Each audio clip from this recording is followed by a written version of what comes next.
Assalamualaikum warahmatullahi wabarakatuh, Bunda dan teman-teman. Waalaikumsalam warahmatullahi wabarakatuh. Baik, alhamdulillahirabbil alamin. Hadana li hadza wa ma kunna linahtadiya laula an hadanallah. Wassalatu wassalamu ala asrofil anbiya'i wal mursalin wa ala alihi wa sahbihi rasulillahi ajmain. Kali puji syukur kita ucapkan kepada Allah karena telah memberikan kita kesempatan untuk menampilkan presentasi kelompok yaitu tentang Science Entrepreneur kita. Nah, tidak lupa pula kita salawat dan salam kita hadiahkan kepada Nabi junjungan kita yakni Nabi besar Muhammad Sallallahu Alaihi Wasallam dengan hantaran kata Allahumma sholli ala Sayyidina Muhammad wa ala ali Sayyidina Muhammad.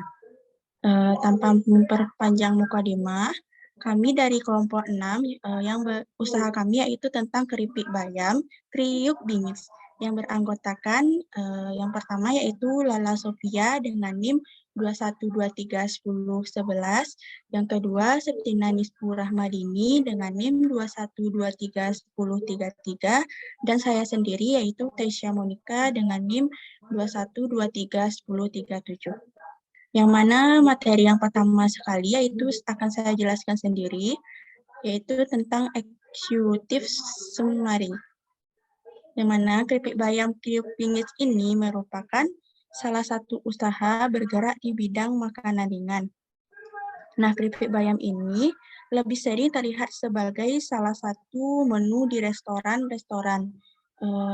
Lalu, jika dilihat dari animo masyarakat belakang ini yang menyukai makanan-makanan dengan alternatif, maka usaha keripik bayam ini memiliki prospek yang baik.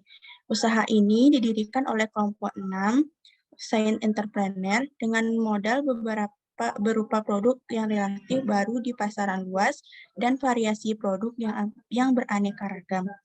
Maka diperkirakan tingkat penerimaan masyarakat terhadap produk ini cukup tinggi.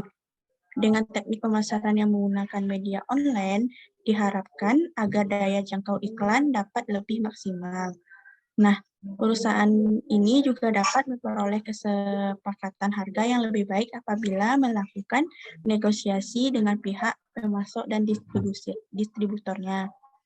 Keripik bayam tidak hanya menguntungkan terhadap pihak pemasok dan distributor, namun juga masyarakat sekitar sebagai penyedia lapangan kerja. Terlepas dari itu, jumlah tenaga kerja yang masih sedikit, namun perkembangan perusahaan di masa depan dirasa sangat mungkin terjadi. Nah, slide selanjutnya,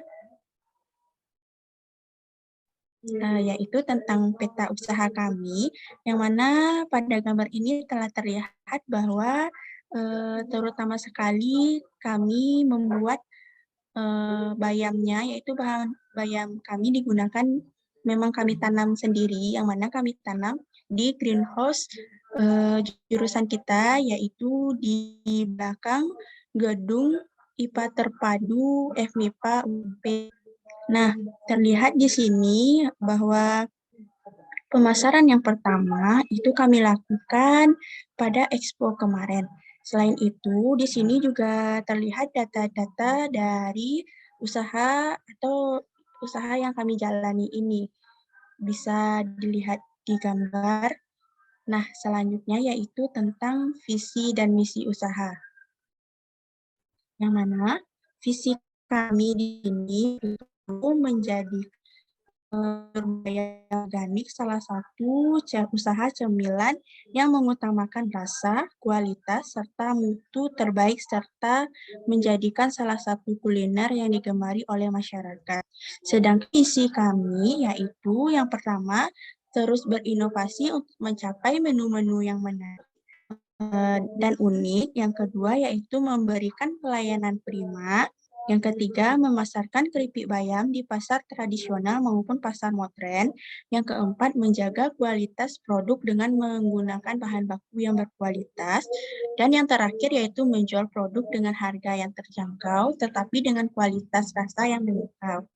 Nah, Selanjutnya yaitu tentang tujuan usaha keripik bayam kami, yang mana tujuan yang pertama yaitu memperoleh penghasilan untuk menunjang kebutuhan hidup sehari-hari.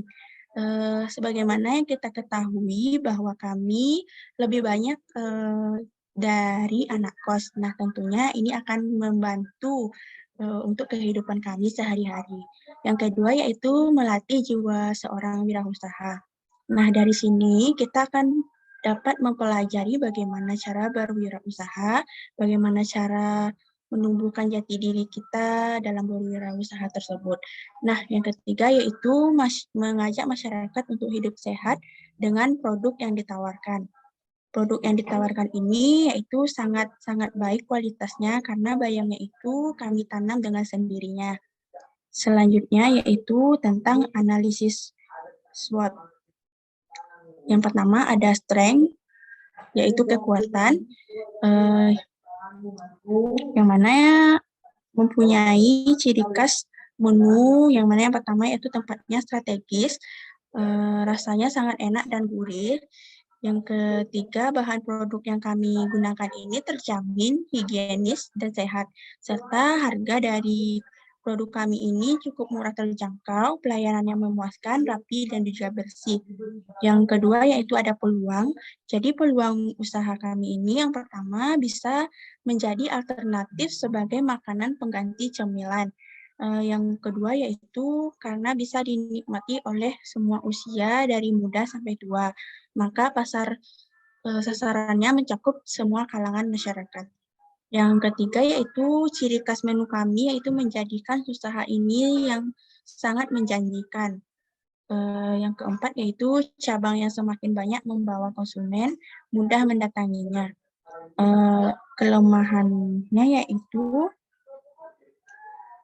atau kelemahannya yaitu produknya sangat mudah ditiru karena di sini kami menggunakan bahan-bahan yang mudah didapatkan. Yang kedua yaitu belum mempunyai cabang karena kami baru membuka usaha ini. Yang selanjutnya yaitu ada ancaman dari usaha kami ini yaitu banyaknya pesaing yang menjual produk dengan harga lebih murah. Yang kedua yaitu harga bahan baku yang sewaktu-waktu bisa naik dapat menyebabkan kenaikan harga yang mungkin dapat mengurangi pembeli dari produk kami ini. Selanjutnya yaitu tentang deskripsi usaha kami. Yang pertama yaitu bidang usaha. Usaha sayur bayam organik ini yang akan kami jalankan ini merupakan bentuk usaha yang bergerak di bidang makanan berupa camilan yang merupakan kehigienisan dan kesegaran dari produk yang kami buat. Sayur bayam ini diinovasikan menjadi sebuah camilan keripik bayam yang kriuk.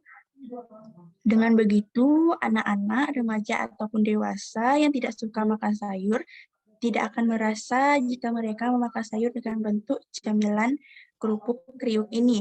Nah, untuk jenis produk ini, karena kami membuat makanan sehingga produk kami adalah produk barang karena memiliki bentuk fisik. Bisa dilihat, bisa disentuh, diraba, dipindahkan, dan juga memiliki perlakuan fisik lainnya. Jenis produk yang kami buat adalah keripik bayam kriuk bingit. Selanjutnya yaitu deskripsi usaha kami, yang selanjutnya ada kegunaan, keunggulan, keunikan, dan inovasi produk kami. Inovasi produk diartikan sebagai upaya yang dilakukan pelaku usaha membuat produk untuk memperbaiki, meningkatkan, dan mengembangkan produk yang diproduksi selama ini. Keunikan dari produk kami yaitu bayam yang kami tanpa bahan kimia atau bahan organik, dan bebas dari pestisida. Keunggulan produk ini yaitu camilan ini adalah camilan yang menggunakan bahan sayur bayam organik yang mudah didapat dengan harga yang relatif mudah, juga sangat banyak manfaatnya. Keunggulannya yaitu daya tahan keripik ini untuk disimpan, bisa kita simpan dalam jangka waktu yang lama. Yang kedua, tidak mengandung bahan pengawet kimia. Yang ketiga, terbuat dari bahan-bahan yang berkualitas. Manfaat dari daun bayam yaitu bermanfaat untuk janin, mencegah sembelit, meningkatkan kecerdasan otak, menjaga kesehatan otak, mencegah peradangan, mengobati tekanan darah tinggi, menjaga kesehatan tulang, menjaga kesehatan jantung, menjaga daya ingat pada otak, juga dapat membuat kita menjadi awet muda. Nah, mungkin hanya itu yang dapat saya sampaikan. Pembacaan materi selanjutnya akan dijelaskan oleh Lala Sofia. Kepada Lala, dipersilakan. Baiklah, saya akan melanjutkan penjelasan dari Taisha Monika, yaitu tempat dan waktu usaha. Yang pertama, lokasi usaha. Lokasi usaha strategis berdekatan dengan keramaian. Karena semakin banyak usaha yang ada di sekitar lokasi, maka konsumen yang datang ke lokasi tersebut juga semakin ramai. Lokasi dekat dengan sekolah dan kos-kosan mahasiswa atau mahasiswi, serta kawasan kampus. Dalam melakukan penjualan, kami menggunakan media online seperti WhatsApp dan Instagram sehingga memudahkan pembeli yang ingin membeli produk cemilan keripik bayam organik tanpa perlu susah payah mencarinya. Dan juga memasarkan langsung pada event-event yang ada di kampus seperti event dari program studi pendidikan IPA yaitu Junior Senke Competition atau JSCO. Target pasar yang kami tuju adalah mahasiswa, anak SMP, maupun masyarakat sekitar Kota Padang. Yang kedua yaitu waktu usaha. Untuk waktunya, kami membuka mulai dari hari Kamis sampai hari Minggu. Kenapa demikian? Karena kami juga seorang mahasiswa dan kita harus mampu membagi waktu.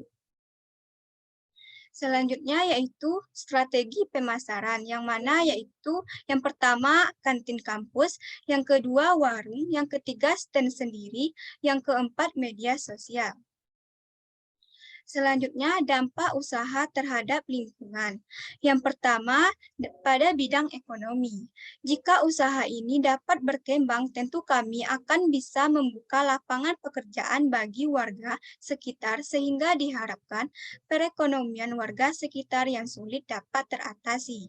Yang kedua, pada bidang sosial, dengan adanya cemilan yang sehat seperti produk keripik bayam, akan membuat masyarakat menjadi lebih membiasakan diri untuk memakan makanan sehat. Yang ketiga, pada bidang budaya. Karena terbuat dari bahan tradisional, cemilan ini akan dapat melestarikan budaya orang tua kita yang senang memakan makanan tradisional. Tetapi walaupun terbuat dari bahan tradisional, makanan ini tetap berpenampilan modern yang akan disukai oleh generasi muda. Yang terakhir yaitu alam. Banyaknya hasil panen bayam di daerah kita ini harus diiringi dengan adanya inovasi dalam mengelola bayam tersebut. Selanjutnya yaitu proses penanaman sayur bayam. Karena kami menanam bayam di greenhouse jurusan, jadi semua alat dan bahan telah tersedia, yang mana bahannya yaitu tanah, pupuk, bibit, dan air. Dan alatnya yaitu pisau pot. Cara menanamnya yang pertama, campurkan tanah dengan pupuk, kisaran 75% tanah, 25% pupuk.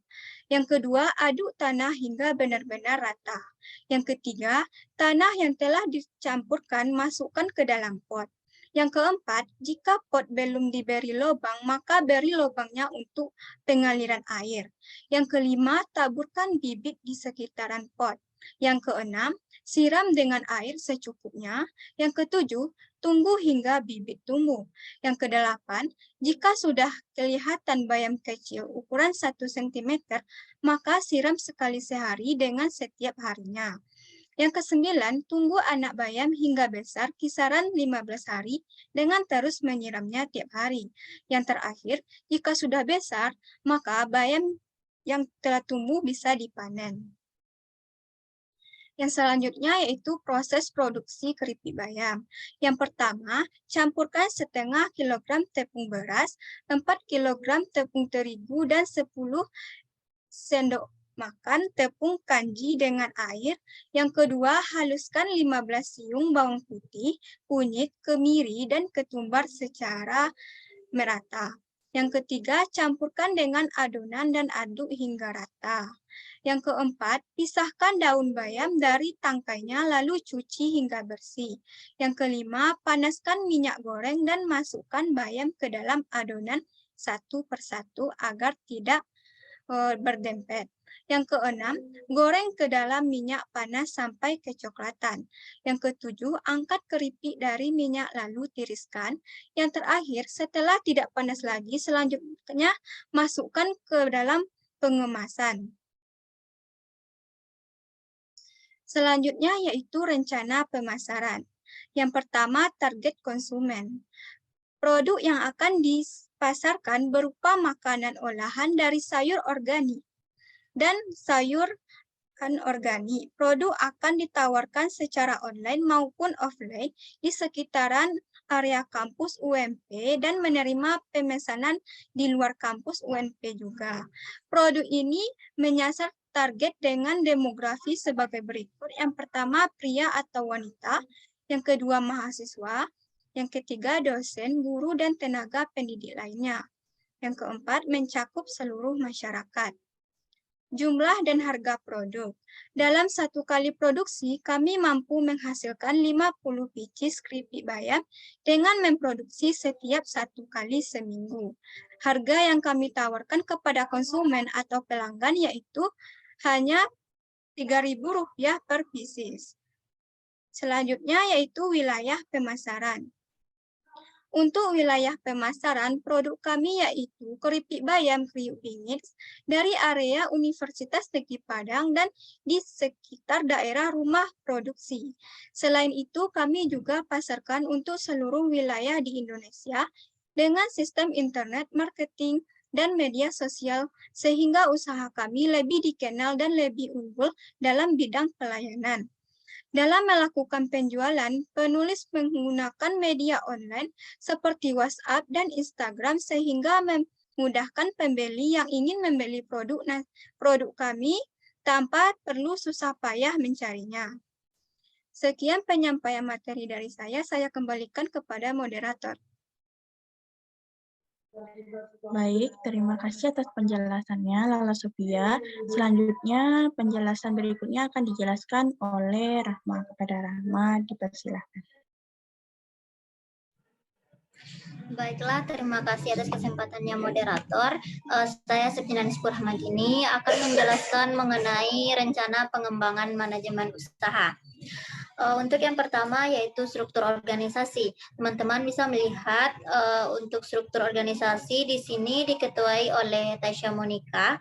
Kemudian untuk bagian produksi Lala, kemudian untuk bagian pemasaran itu kami bertiga, dan selanjutnya bagian keuangan yaitu diketuai oleh saya sendiri, Rahma. Untuk selanjutnya yaitu mengenai rencana UKM Mitra. Di sini UKM adalah singkatan dari usaha kecil dan menengah. Nah, istilah inilah yang sering digunakan untuk lebih mengacu kepada jenis usaha kecil yang mana memiliki pemasukan paling banyak adalah sekitar 200 juta rupiah. Dengan jumlah pekerjanya pun kurang dari 20 orang. Usaha yang berdiri sendiri namun masih dalam ruang lingkup yang kecil dan menengah. Inilah yang sering disebut dengan UKM. Sementara itu, menurut keputusan Presiden atau Kepres RI tahun 1998, pengertian dari usaha kecil ini adalah sebuah kegiatan ekonomi rakyat yang berskala kecil dengan bidang usaha yang mayoritasnya merupakan kegiatan usaha kecil dan perlu adanya perlindungan hukum. Gunanya untuk mencegah terjadinya persaingan usaha yang tidak sehat. Sedangkan menurut KBBI adalah teman kerja atau pasangan kerja atau partner usaha dalam menjalankan usaha. Sedangkan karyawan kontrak adalah pekerja yang bekerja hanya untuk waktu tertentu berdasarkan kesepakatan antara karyawan dengan perusahaan sebagai pemberi kerja. Untuk mendapatkan keuntungan yang lebih besar, maka bisa melakukan kerjasama dengan warung-warung terdekat, toko sayur, toko kelontong, minimarket, dan sebagainya. Dengan tujuan untuk mendapatkan keuntungan dan juga untuk memperbanyak relasi dengan masyarakat, serta untuk mendapatkan nama yang baik sehingga produk kita dikenali. Selanjutnya yaitu mengenai keuangan. Di sini biaya keseluruhannya yaitu diambil dari biaya bahan baku ditambahkan dengan biaya operasional, di mana untuk biaya bahan baku ini kami menggunakan untuk hari itu 2 kg bayam, yang mana bayam ini sudah tersedia di greenhouse di UNP. Kemudian untuk tepung tapioka per 4 kg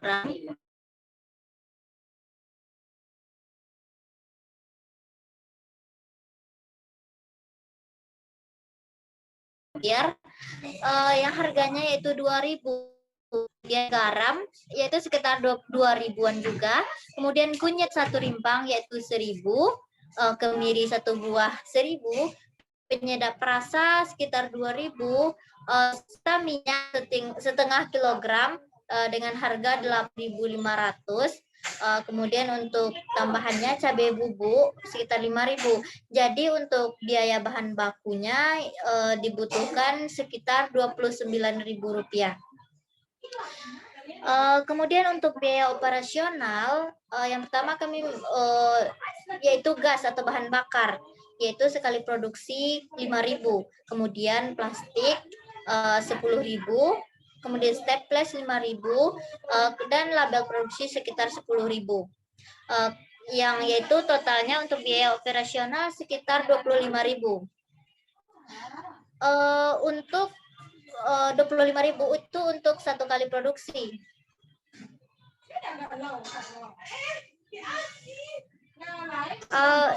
Untuk biaya keseluruhannya yaitu biaya operasional ditambahkan dengan biaya bahan baku yaitu 116.000 ditambahkan dengan 120.000, maka untuk biayanya 236.000 per bulan. Selanjutnya yaitu rencana pemasaran. Yang pertama prediksi arus kas, yaitu hasil usaha keripik bayam atau HU sama dengan jumlah produk dikali harga jual, yang mana HU-nya yaitu 200 dikali 3.000, maka didapatkan 600.000. Untuk selanjutnya yaitu benefit atau rasio dari keripik bayam, yaitu HU dibagi BP, yang mana 600.000 itu dibagi dengan 236.000 rupiah, maka didapatkan 2,5. Kemudian rencana laba rugi keripik bayam, untuk labanya total pendapatan dikurangkan dengan total biaya, sama dengan yaitu 600.000 dikurangkan biayanya tadi 236.000, maka didapatkan labanya 364.000. Selanjutnya yaitu faktor penghambat dan pendukung usaha keripik bayam ini. Untuk faktor penghambat, yang pertama itu waktu untuk membuat produk, yang kedua yaitu expired, yang ketiga kualitas produk. Sedangkan untuk faktor pendukungnya, yang pertama itu ketersediaan bahan baku itu mudah didapat, kemudian higienis dan harga relatif terjangkau, kemudian merupakan produk yang unik sehingga masyarakat tertarik untuk mencobanya, dan untung cukup banyak. Untuk selanjutnya teman-teman bisa melihat di sini kami juga membuat vlog tentang usaha keripik bayam ini. Baik, terima kasih atas penjelasannya Rahma. Baik teman-teman semua, dapat kita lihat di sini adanya logo dari keripik bayam kami ini, bisa dilihat di layar teman-teman semua. Juga pendirinya yaitu ada saya, Rahma dan Lala. Nah, selanjutnya untuk manajemen timnya mungkin telah dijelaskan oleh saya sendirinya tadi, yaitu ada ketua pelaksana, ada tim pemasaran, ada tim produksi, juga ada tim keuangan. Nah, Mungkin hanya itulah materi atau penjelasan yang dapat kami sampaikan. Jika ada kritik, saran, maupun pertanyaan dari teman-teman, mungkin bisa diutarakan pada channel YouTube kami, tepatnya di kolom komentar. Nah, sekian yang dapat kami sampaikan. Terima kasih teman-teman. Assalamualaikum warahmatullahi wabarakatuh. Wah.